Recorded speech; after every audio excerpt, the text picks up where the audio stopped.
अगर जीवन में सत्संग है तो तुमसे बड़ा परम भाग्यशाली जीवन में फिर कोई पैदा नहीं है।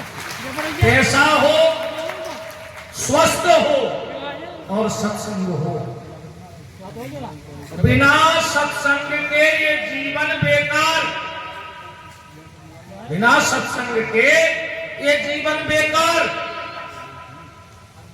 और भगवान ने तुमसे मांगा क्या? क्या मांगा बताओ? पैसा मांगो भगवान ने कि तो है अपन के, क्या बताओ? वो पैसे से रीझने वाला नहीं है।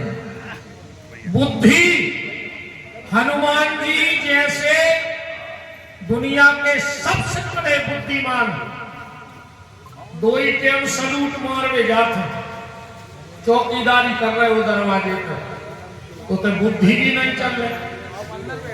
तुम अगर पोंछ पकड़ की बात करो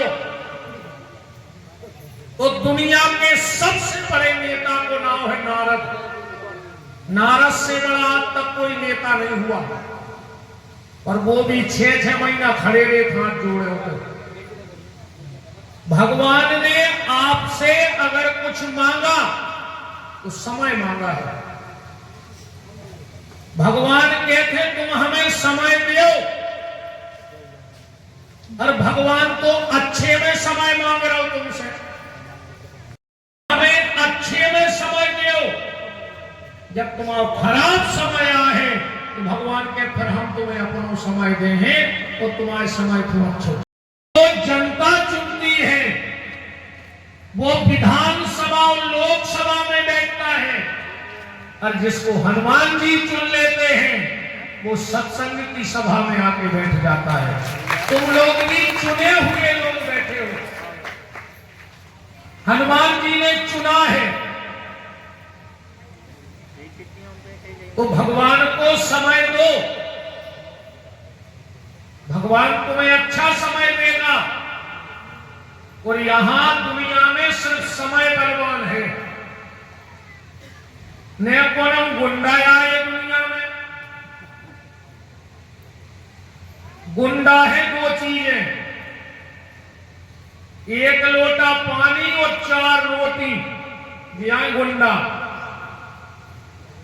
अच्छे गुंडा को 2 दिन कमरा में बंद कर दे, उन्हें खावे दियो, उन्हें पानी दियो, पांव में पांव बिगहे में तो न बन है।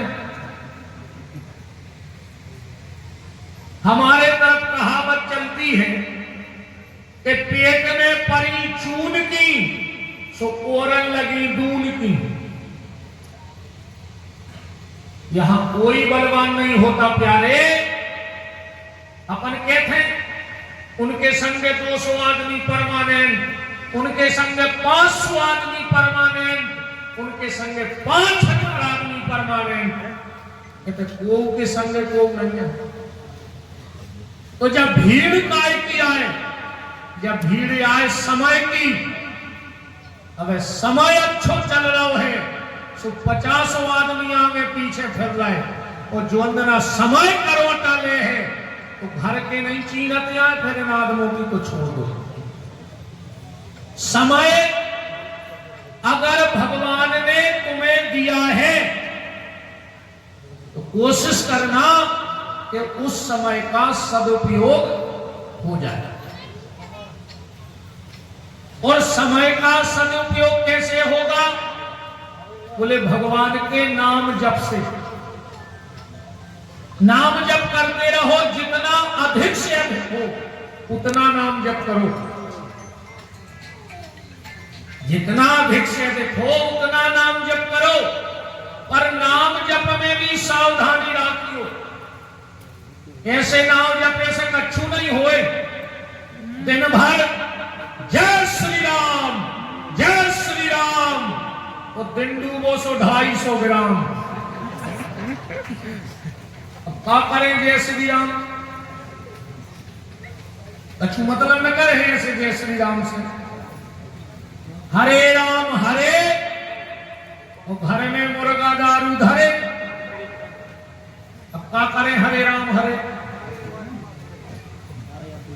मन शुद्धि होनी चाहिए।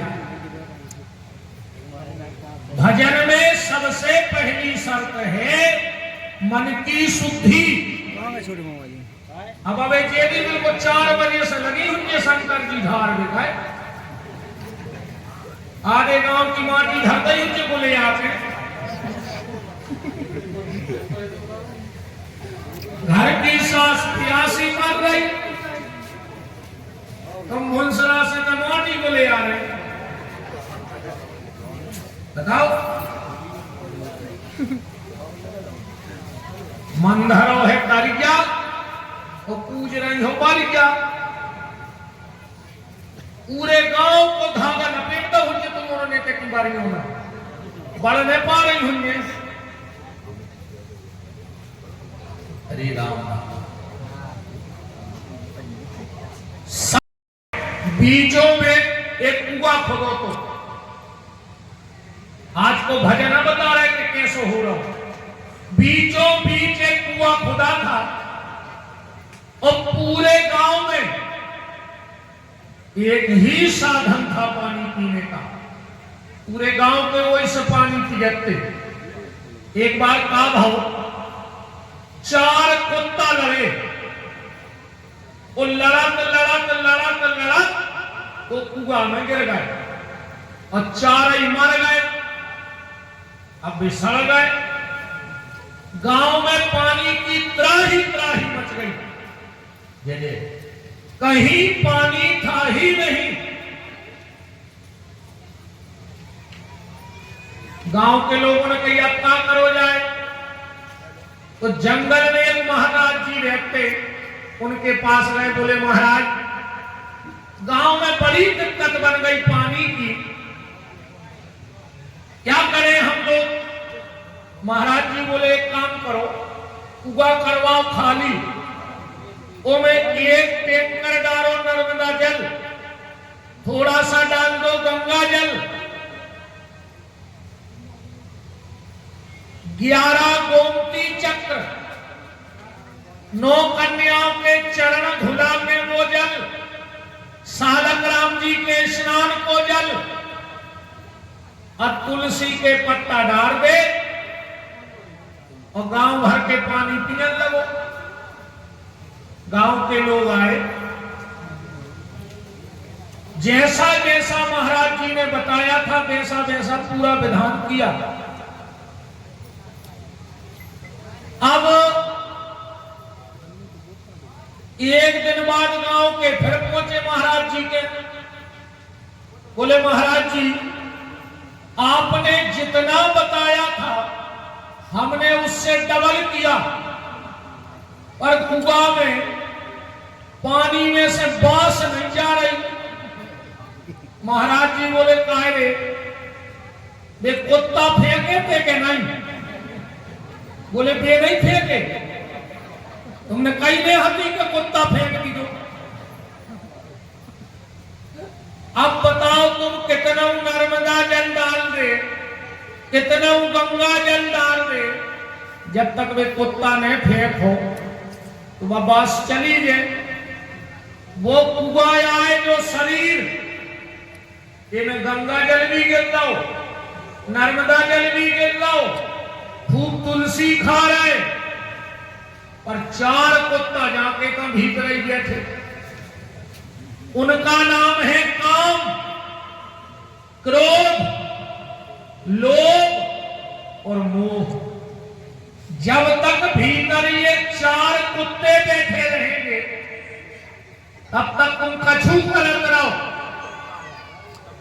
कोई फल मिलने वाला नहीं है। सबसे पहले मन शुद्धि होनी चाहिए।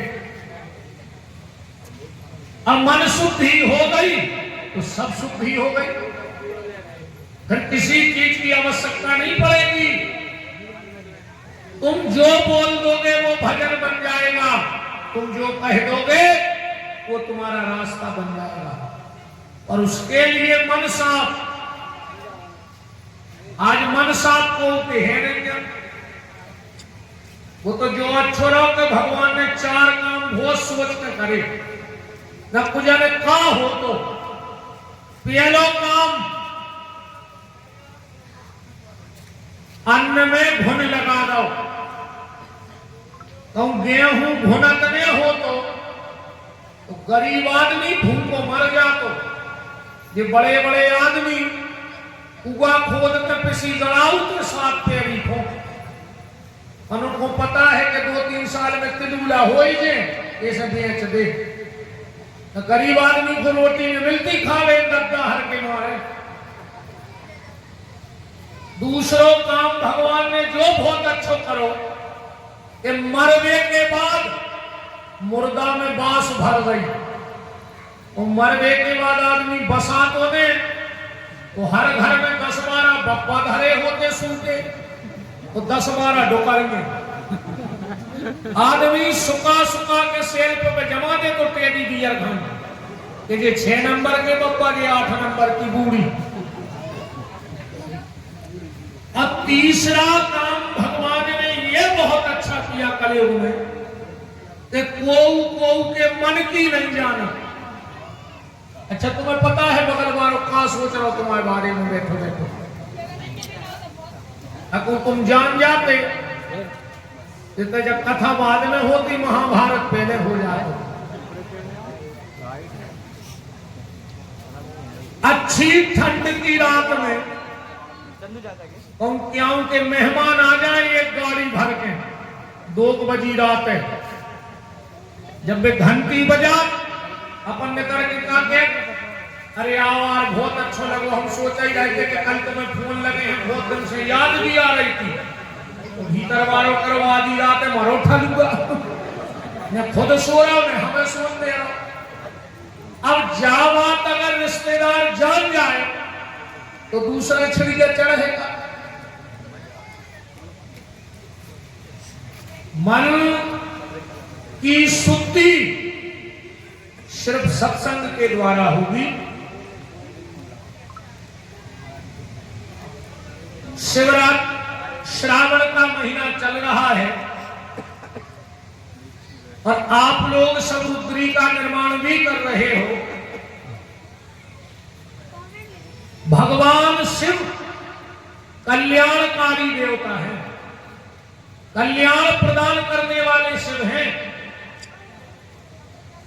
और राम का भी काम बगैर भगवान शंकर के नहीं बनता। जब तक रामेश्वरम में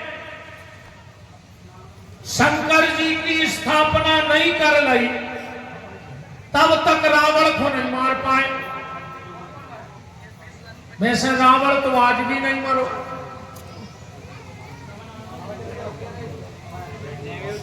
अच्छा एक बात बताना तुम लोग, राम जी का जन्म कब का है?